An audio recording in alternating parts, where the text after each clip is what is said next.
Hello everyone, and welcome back to a new episode.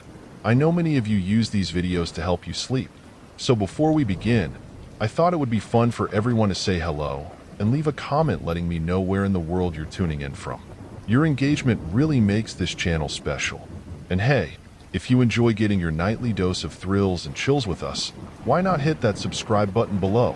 It's the best way to never miss out on the latest terrifying tales. So kick back, relax, and let's get started.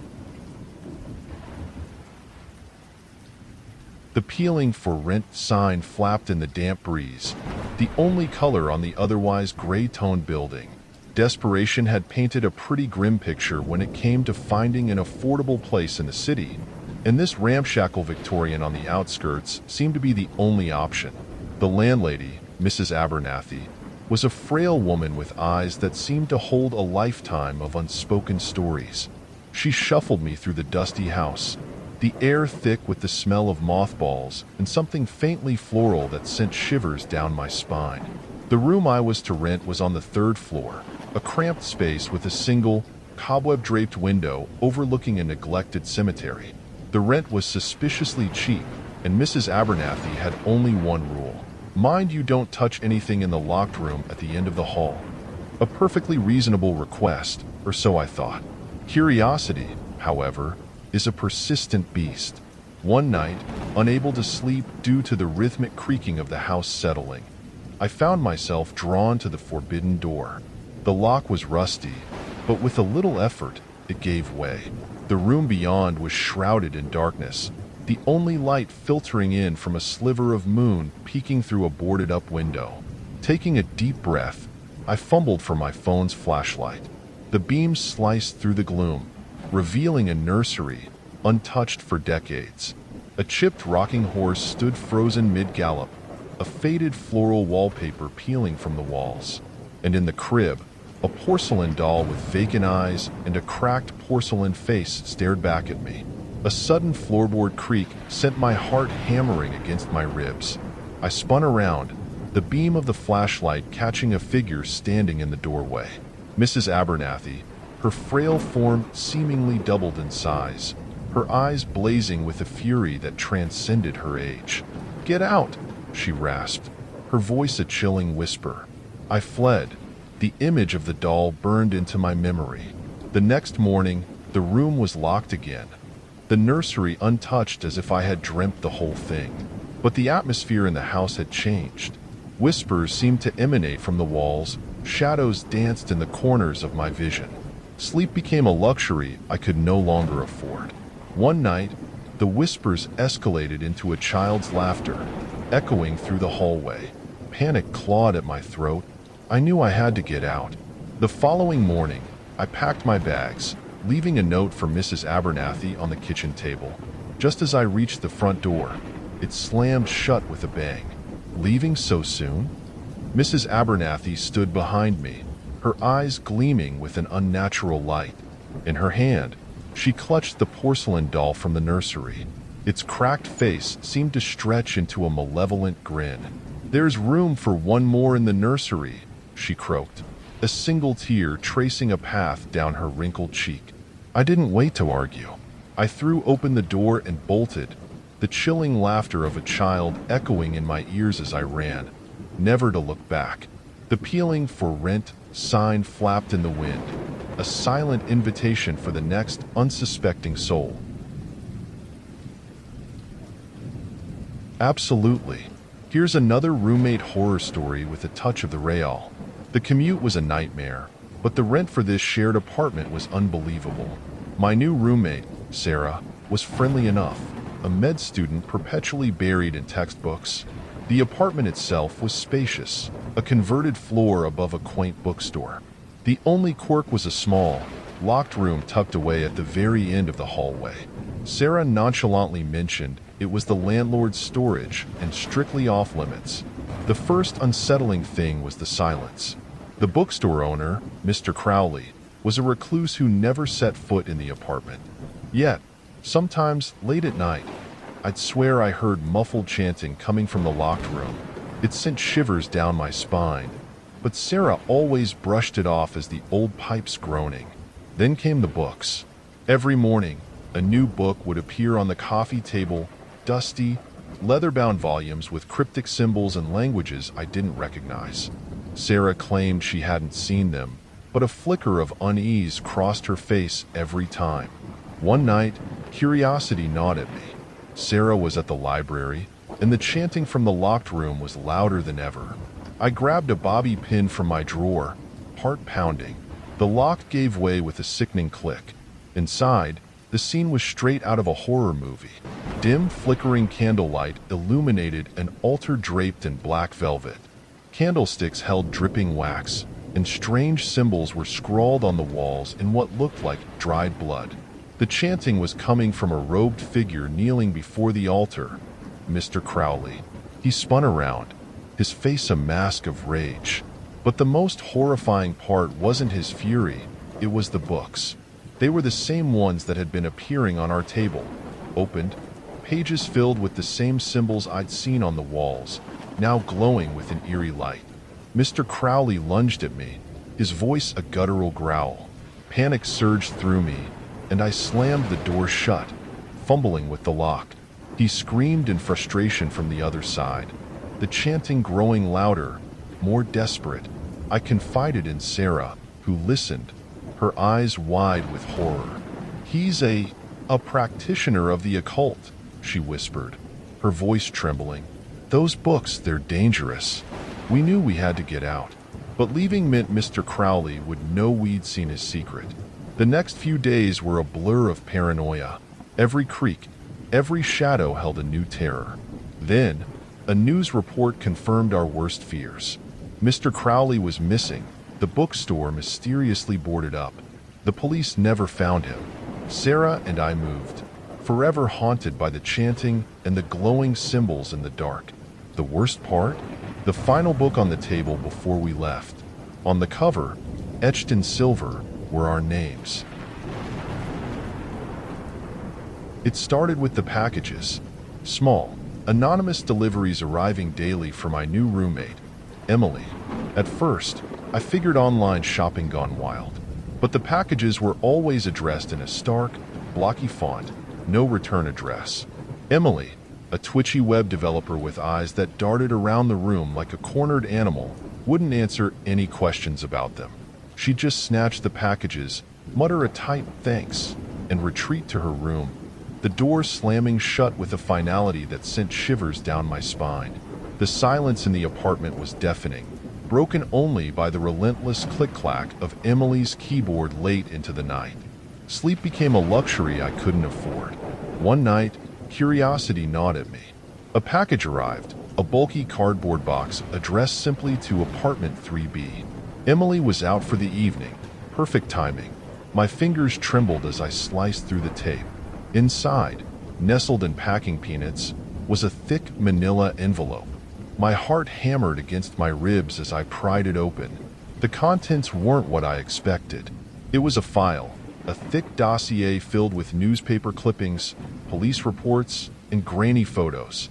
The headline on the first clipping screamed, "Missing college student, Amanda Jones, last seen?"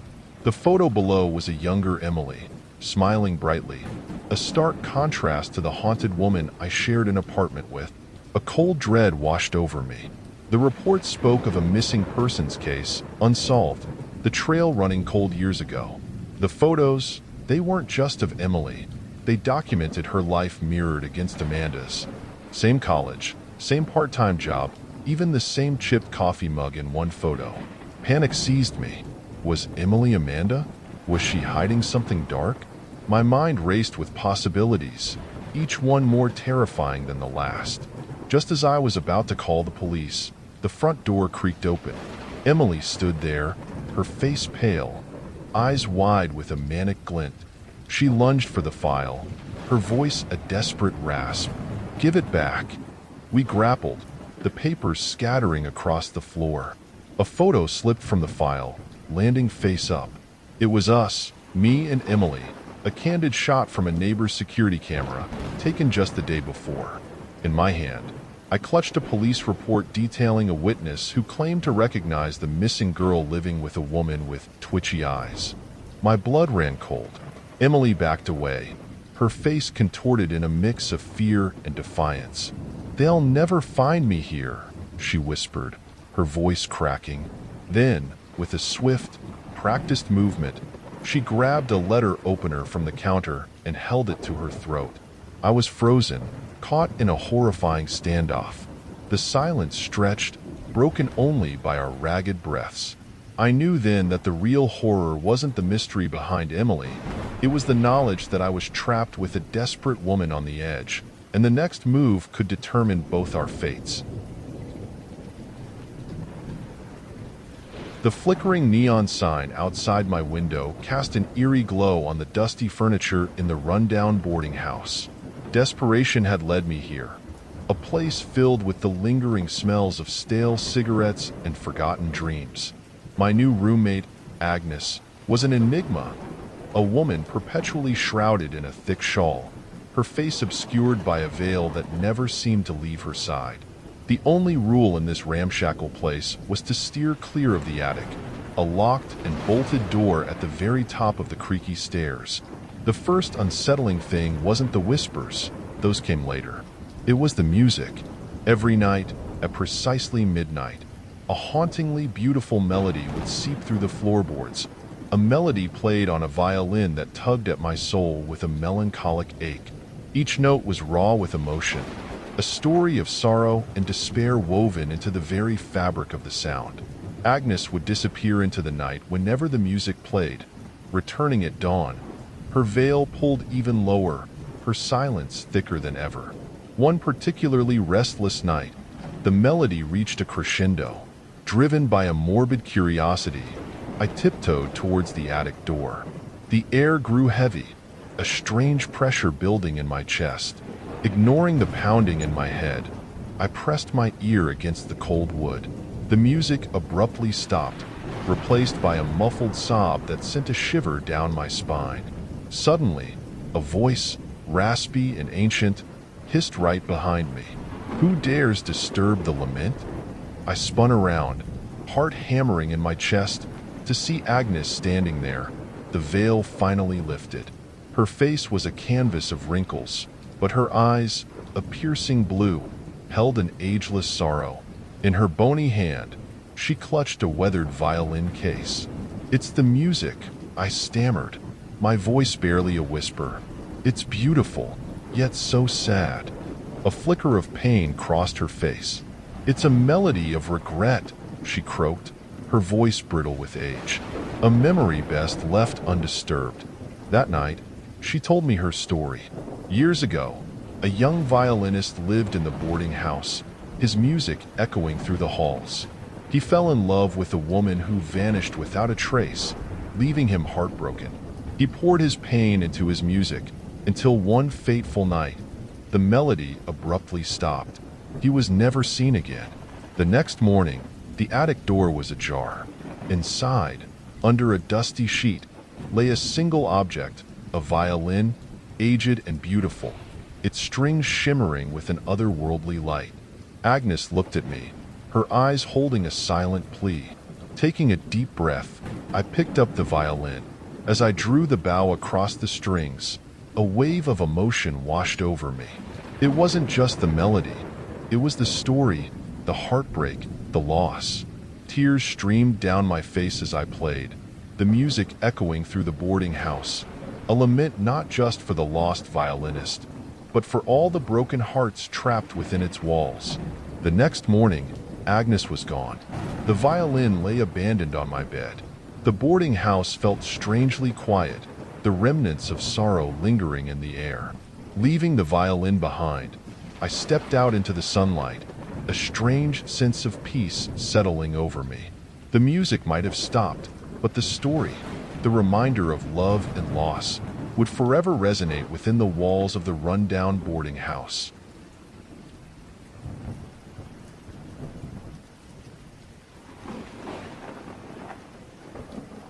The listing promised a charming studio apartment with exposed brick, failing to mention the constant hum of fluorescent lights and the paper-thin walls that seemed to amplify every cough and sneeze from the neighboring units. Desperation, however, had a way of warping reality. My new roommate, Amelia, was an aspiring writer, perpetually hunched over her laptop, a woman of few words and even fewer smiles. The only peculiarity was a dusty gramophone tucked away in the corner, its ornately carved with a stark contrast to the sterile apartment. The first unsettling thing wasn't the whispers. Those came later, carried on the stale air that seemed to seep from the vents. It was the music. Every night, at precisely 3 a.m., a scratchy jazz melody would emanate from the gramophone, even though it was never plugged in. The haunting notes, punctuated by the occasional crackle and pop, sent shivers down my spine. Amelia would stir in her sleep, muttering incoherent phrases before burrowing deeper under the covers. One particularly restless night, the music grew louder, the trumpet player's mournful wail echoing in the small space. Curiosity gnawed at me. I crept towards the gramophone, its polished surface reflecting the harsh fluorescent light. Reaching out a trembling hand, I lifted the lid. Inside, nestled amongst cobwebs, lay a single record, its label faded and blank. A sudden cough sent me scrambling back. Amelia stood in the doorway, her usual pale face tinged with an unhealthy flush. "Don't touch that," she hissed, her voice sharp with a barely contained panic. Ignoring the tremor in my own voice, I asked, "Where does the music come from?" Amelia stared at me, her eyes filled with a haunted look. "It's him," she whispered, her voice barely audible. "He used to play it every night." That's when she told me the story. The previous tenant, a jazz musician named Miles, had lived a life shrouded in mystery. He'd spend his nights filling the apartment with soulful melodies, only to disappear without a trace one morning. The police found nothing, the apartment left untouched, except for the gramophone, now eternally playing his final song. The next day, a strange package arrived addressed to Amelia. Inside, a tarnished trumpet nestled in velvet. Amelia held it with a reverence that bordered on obsession. That night, the jazz melody was replaced by a heartbreaking solo, a lament filled with longing and despair. As the final note faded, Amelia began to speak, her voice raspy and unfamiliar. "They took him," she rasped, the words tumbling out in a torrent. "He had a gift, a voice that touched souls. They silenced him, stole his music." Terror clawed at my throat. Was Amelia possessed by Miles' spirit? Before I could react, she raised the trumpet to her lips and began to play. The notes, hauntingly beautiful, carried a raw, desperate energy. It wasn't just music anymore. It was a plea, a cry for help echoing through the thin walls of the apartment building. The next morning, Amelia was gone. The trumpet lay abandoned on the bed, the air heavy with a strange silence. I left the apartment that day, the chilling melody forever etched in my memory. The mystery of Miles remained unsolved, but the experience left me with an unshakable feeling. The walls may have been thin, but the line between reality and the spirit world was even thinner.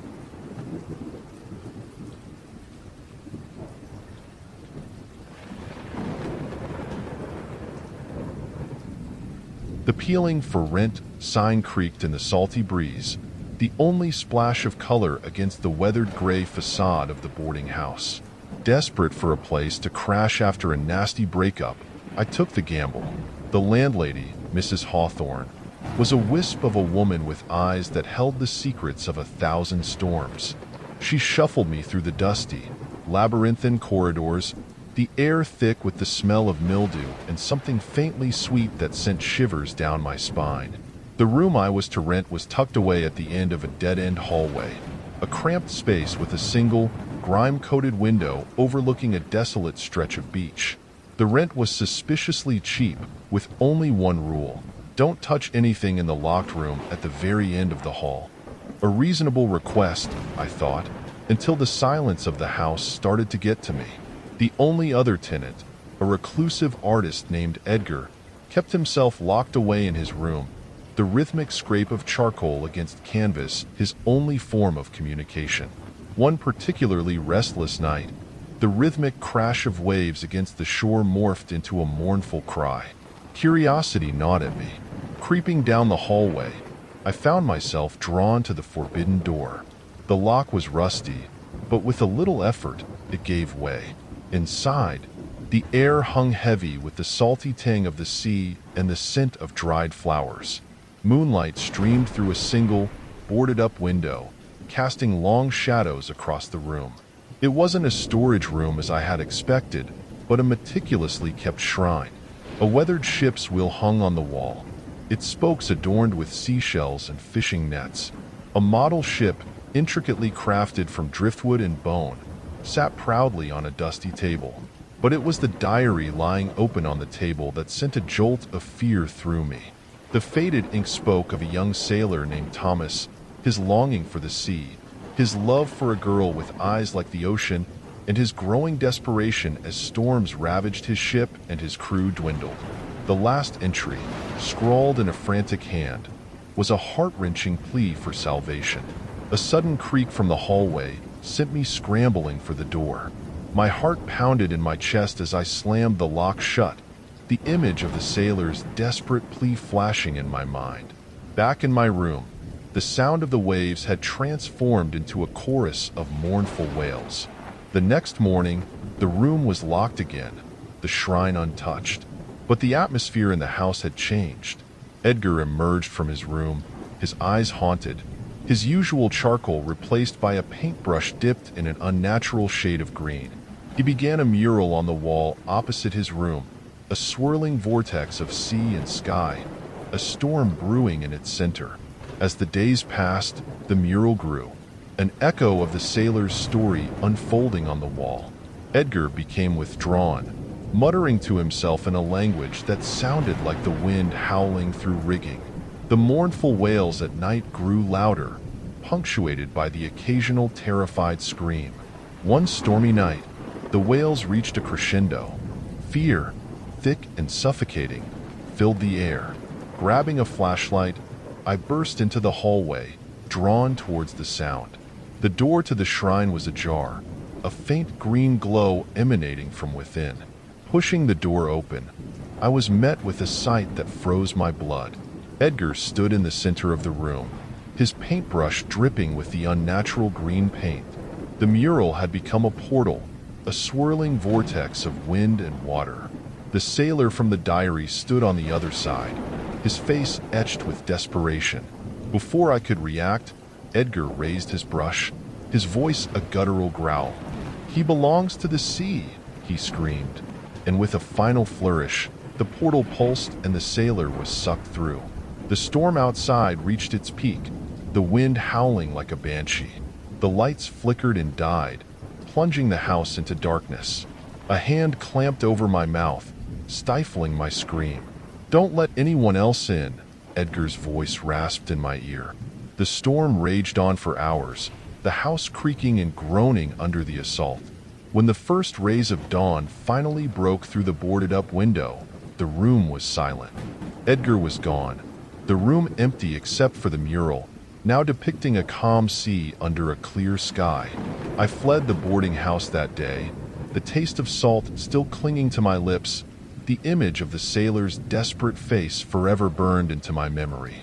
The "for rent" sign flapped in the wind, a silent invitation, but I knew better than to answer. The experience had left me shaken. The line between reality and Edgar's strange obsession blurred beyond recognition. Months passed, and I tried to bury the memory of the boarding house deep within my psyche. Then, one rainy afternoon, a package arrived at my new apartment. Inside, a small, intricately carved wooden box lay nestled in packing peanuts. No return address, just a single word scrawled on the lid in the same unnatural green paint. "Remember." My heart hammered against my ribs as I pried the box open. Inside, nestled on a bed of velvet, lay a single object, a seashell, its surface an iridescent swirl of blue and green. As I picked it up, a faint whisper tickled my ear. A voice carried on the salty breeze, "Help me." Panic seized me. Was it the sailor's voice? Was Edgar somehow connected to this? The thought of returning to the boarding house filled me with dread, but the plea and the whisper echoed in my mind. I couldn't ignore it. Driven by a strange compulsion, I boarded the bus back to the desolate coast.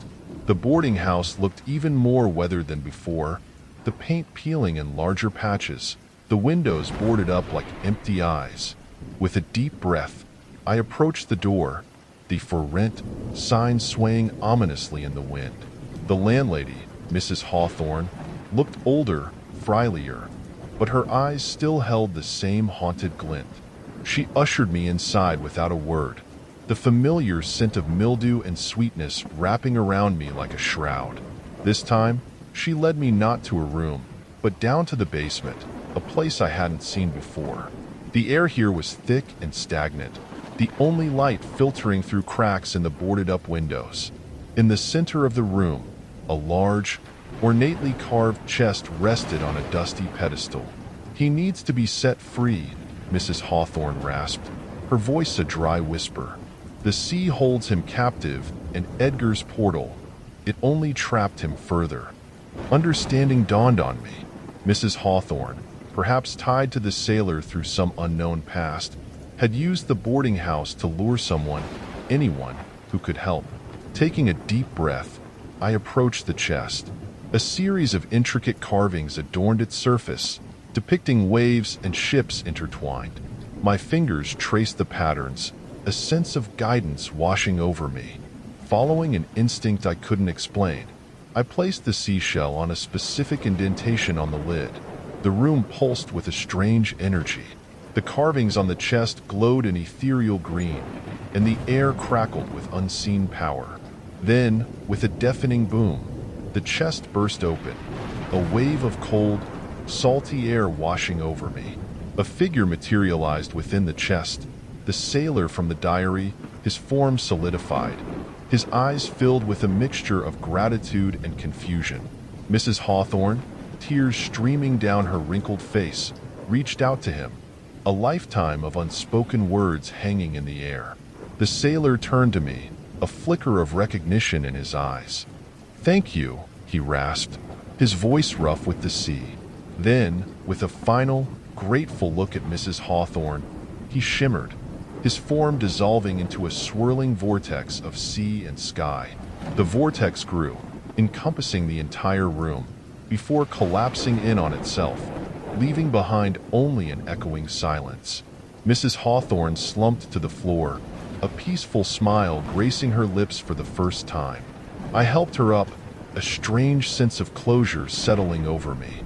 We left the basement together, the weight of the past finally lifted. The boarding house stood empty for years, a silent monument to a story that would forever remain a secret. But sometimes, on stormy nights, I swear I can hear the faint whisper of the sea carried on the wind, a reminder of the day I helped a sailor find his way home.